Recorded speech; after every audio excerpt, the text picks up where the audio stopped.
So itong ating lap pala ay kinunik na natin to, yung kanyang LAN dito sa ating Microtech. So yun ang ating hex at ito yung cable ng ating lap GPS. So yung location mga ka-IT ng isa, doon yung Saldivar.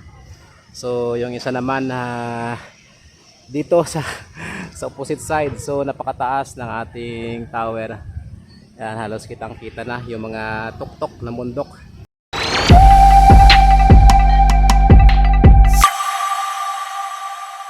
So mga ka-IT, panibagong araw tayo dito sa area ng Pandan. So yan pala yung ating Starlink. So yan yung ating current setup dyan, no? So hindi pa yan tapos. So today mga ka-IT ay magsiset up tayo ng ating lap GPS from Ubiquiti.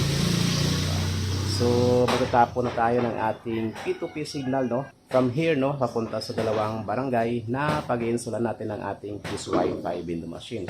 So yung partner natin dito ay yan yung ating light beam Gen 2 5AC.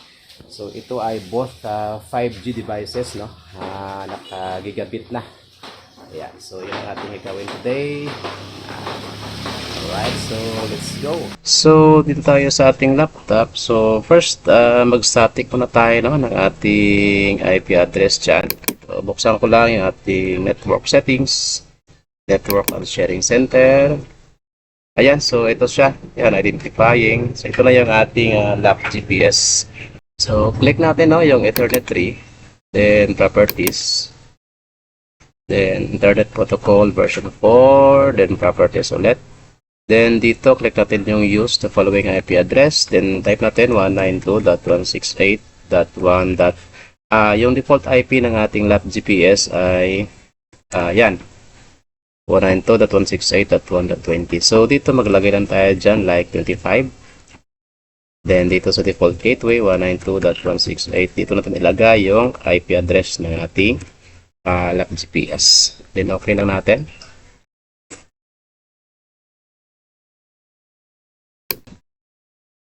Alright, then buksan natin, no, yung ating browser. So i-access na natin ang kanyang IP address, no, yung kanyang web UI. At enter natin.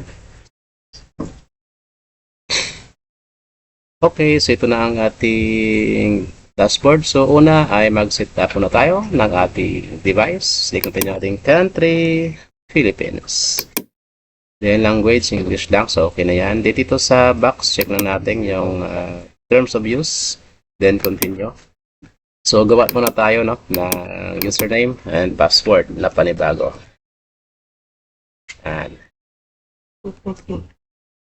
then kung okay na, click yung save. Alright, dito na tayo sa main interface or dashboard ng ating lap GPS. So, diretso na tayo mga ka-IT, no? So, set up na tayo para madali yung ating ginagawa. So, punta tayo agad sa ating wireless. Then, i-on natin to, yung access point. P2P mode at is lang yan. Then, dito sa channel width, gawin natin 40. Alright, then so, warning, yung frequency selected. Alright, so itong frequency natin, okay na yan. Huwag natin palitan, no? Later on ay pwede naman tayong magpalit ng frequency, no, kung ano yung medyo hindi congested. Alright, then dito sa SSID, so since na ito yung ating access point, so gawa tayo dito ng ating SSID. So lagyan dito is below na internet provider. So ito yung gustong ipalagay ng ating customer dito. Next, scroll down tayo sa baba.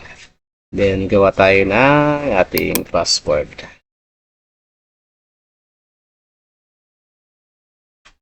Parang mali. Okay.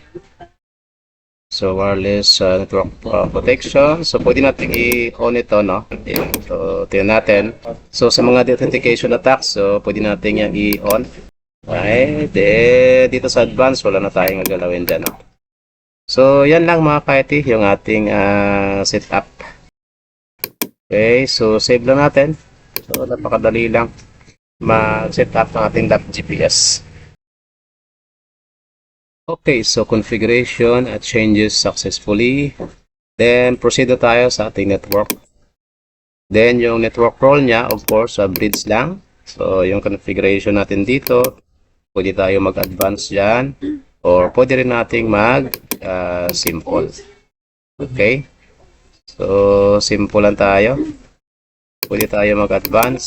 Yan. I-off ko lang to, yung auto IP aliasing. Then, dito gagawin ko siyang static. Then, palitan ko yung kanyang IP address, no? Na naka-align na sa ating IP addresses na ginawa dito sa ating Microtech. So, gawin ko dito 20.30. Then, yung ating gateway, of course, yung sa ating Microtech, 192.168.20.1. Okay. So, dito sa baba, wala na tayong kayang galawin dyan. So, ganyan lang kadali mga ka-IT. So, save lang natin.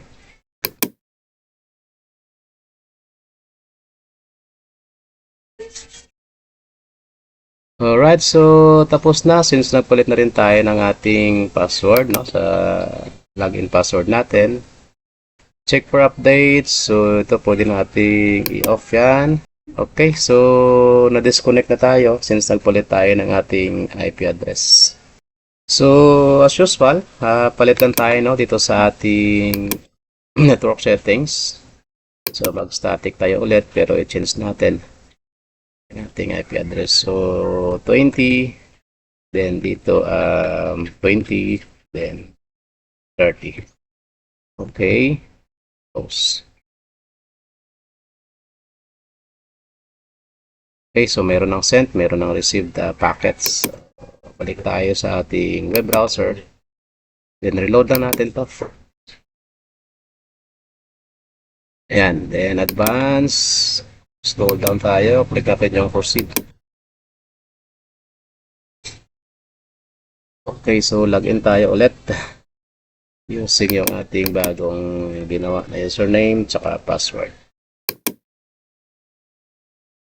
So, review lang natin yung ating ginawa dito sa network settings. So, naka-bridge ang kanyang network role. Ito na yung ating bagong IP na ginawa. So, naka-off yung ating auto aliasing, auto IP aliasing. So, dito at least na yan. Dito sa ating wireless. So, okay, naka-on na. Naka-off. Yan. So, dito mga ka-IT sa P2P mode ay i-off natin yan, no? Para maging PTMP yung setup ng ating lap GPS kasi kukonect tayo dito ng more than one na receiver, no? Doon sa ating paglalagyan. Okay, so dito sa system, disable ko lang yung updates. Since na malayo tayo, baka magka-problema yung ating customer dito. So, yung device name natin, kahit wag na natin palitan yan, pero kung gusto nyo, ay pwede nyo rin palitan yan, no? So, sa akin, wag ko nang palitan. Okay, so, start update. Alright, so administrator username, so yung ating username. So, okay na mga ka-IT. So, okay na tayo sa ating lap GPS. So, next naman natin, itong ating Gen 2, no? Light Beam 5 AC. So, let's go.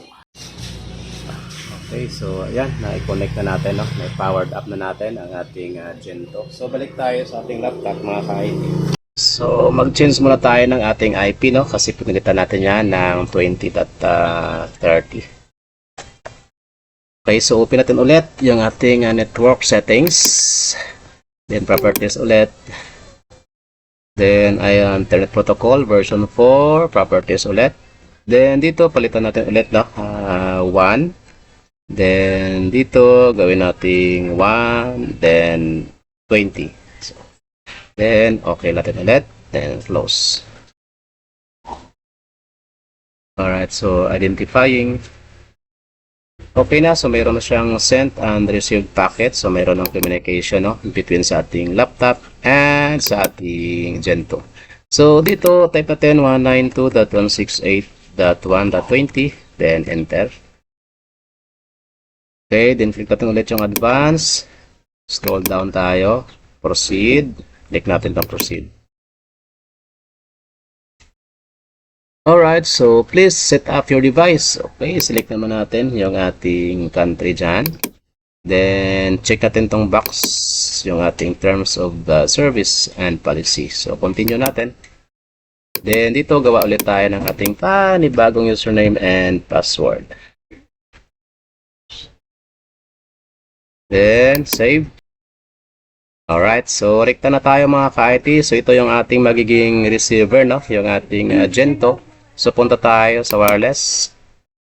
Then, itong access point, dapat naka-off lang yan. Then, itong kanyang PTP mode, so i-off rin natin. Since na magiging receiver ito. Then, yung channel width, yan, 20/40 lang tayo. So, close muna natin itong sa gilid. So, dito sa auto-adjust distance, so i-off natin yan. Then, gawin na natin siyang maximum. Since na medyo malayo-layo yung ating pagbatuhan. So, output power. So, yung output power is 7 dBm. Okay na yan. Then, dito sa may SSID, click natin yung select, no? Para i-connect na natin siya sa ating lap GPS. Alright, so ito na. Na-detect niya na agad yung ating lap GPS. So, Escalona Internet Provider, no? Yung ating nilagay na SSID. So, ito yung ating signal noise 47/89. Okay. So, medyo okay pa kasi dito pa tayo. So, sinistart pa natin, no? So, mamaya, malalaman natin pag nandun na tayo sa actual deployment. So, check natin to. And then, sa baba, click natin yung lock to AP. Yan. Alright, then dito, i-type lang natin yung ating password.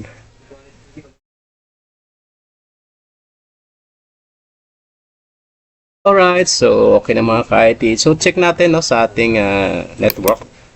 So, network mode ulit, naka-bridge pa rin. So, yung configuration natin dito, pwedeng simple, pwedeng advanced. So, auto-aliasing, off natin yan. Then, dito sa kanyang IP address, no, sa DHCP static.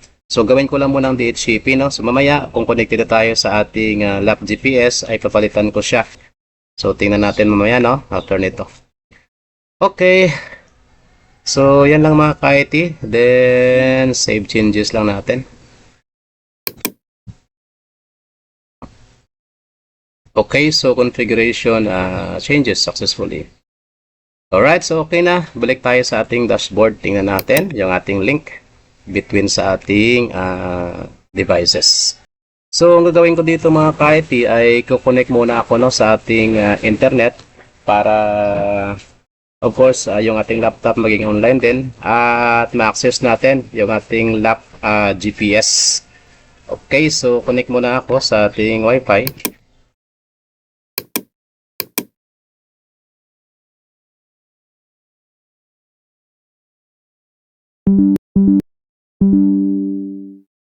Ayan, so connected na tayo. Ayun, no, may dog for sale pa. So itong ating lap pala ay kinonect na natin to, yung kanyang LAN dito sa ating Microtech. So yun ang ating hex at ito yung cable ng ating lap GPS. So after nating i-connect, no, tingnan natin dito sa ating laptop. Okay, so connect na rin tayo sa ating Wi-Fi at dito mga ka-IT, automatic na nag-change itong IP address natin dito. Ito na yung IP address ng ating lap GPS. So, ibig sabihin, mayroon na siyang internet, no? Yan na yung ating IP address. So, makakapag-login na tayo dito sa ating lap GPS. Okay, so balik tayo sa ating screen recording. Okay, so login na muna tayo ulit.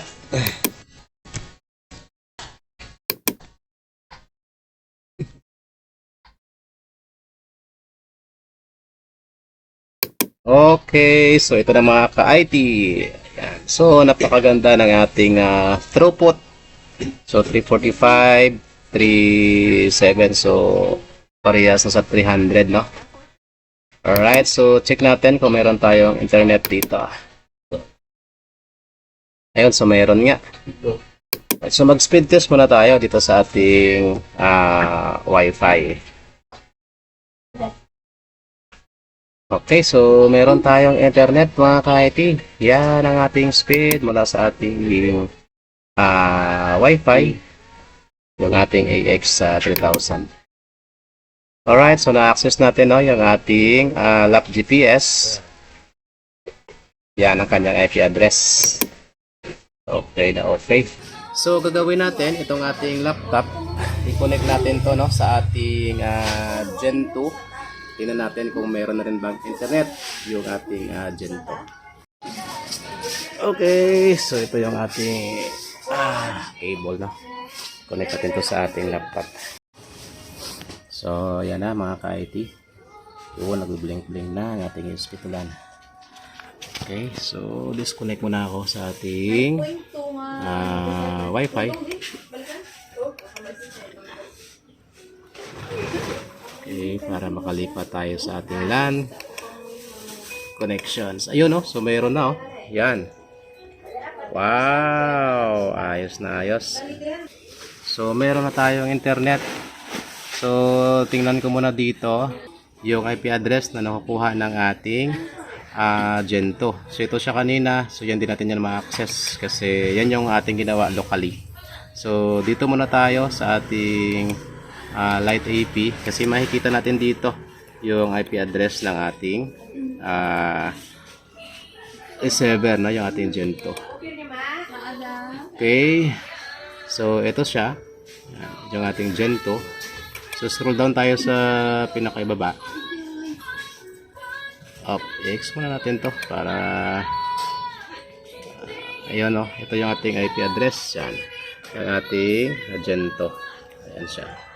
So, 192.168.20.251. So, subukan natin yan i-access dito sa ating browser. So, 192.168.20 Oops, 20.251. Oops, 250 yung nilagay ko. 20 lang. Sobra. Oops. 20. Yan. Enter natin. Okay, so yan ha. Click natin yung advance. Then proceed. Okay, so ito na. Lightbeam 5AC. So, login tayo. Wow, maganda to mga ka-IT. So, parehas nating na-access yung ating mga devices. Kahit dito tayo sa bahay, no? Ma-access natin siya.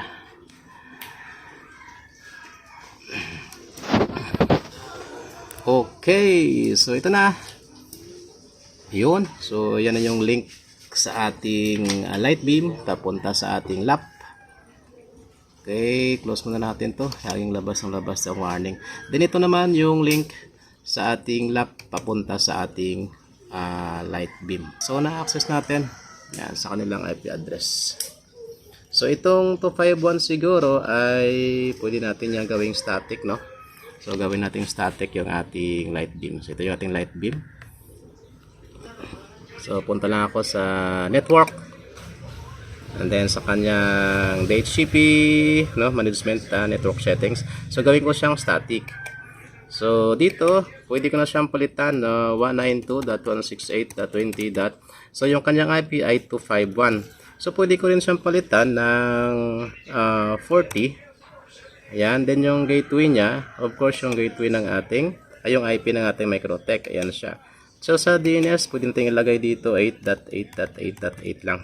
Then, save changes. So, tingnan natin kung meron pa rin tayong internet. Kahit palitan natin yung kanyang IP. So, refresh lang natin. So, currently, yan pa rin to 51. So, refresh natin to. So, loading na tayo. Ayan siya, loading. So, lost connection to the device. Okay, so tingnan natin. So, tingnan natin sa ating connections dito. Ayun, so meron. Ayan o. Meron tayong internet. So, umiba lang yung kanyang IP address. So, dito, instead na 251, ay gawin na nating 40. Ayan, then enter natin. Okay, so yan mga ka-IT. O ma-access pa rin natin siya kahit pinalitan natin ng kanyang IP address. Ayun, so login tayo.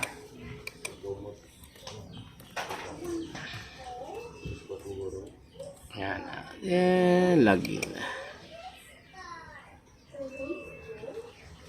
Oh, okay. Alright, so .40 na ang kanyang IP address. Okay, so both meron na tayong internet. Yan. So ito yung ating light beam. Once again, ito naman yung ating lap GPS. Ito yung ating source. Ito yung ating destination. Sender, receiver.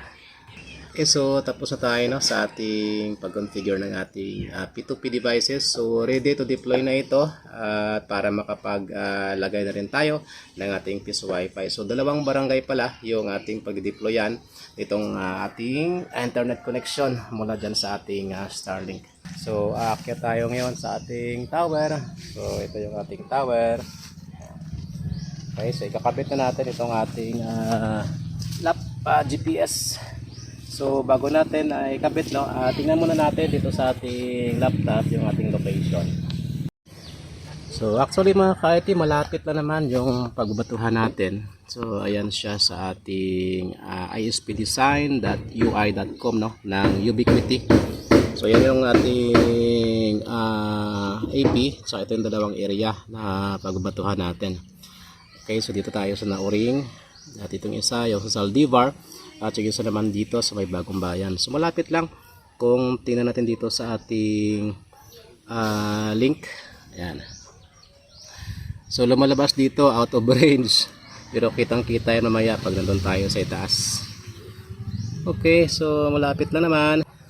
So akyat tayo. So akyat ako doon para ilagay ko yung ating lap GPS. So andito na ako sa taas no. Kinabit na natin yung dating dalawang lap GPS. So yung location mga ka-IT ng isa doon yung Saldivar. So yung isa naman dito sa opposite side. So napakataas ng ating tower. Yan, halos kitang-kita na yung mga tuktok na bundok. So kunan ko lang no yung kabilang side. So dito yung Bagong Bayan. So yan mayroong tower ng Smart tsaka Globe. At ito yung ating mga lap. Yan. So yung location ng isa is doon din. So dito sa area na to. Okay, so ito yung tower. Tower ito yan. Alright.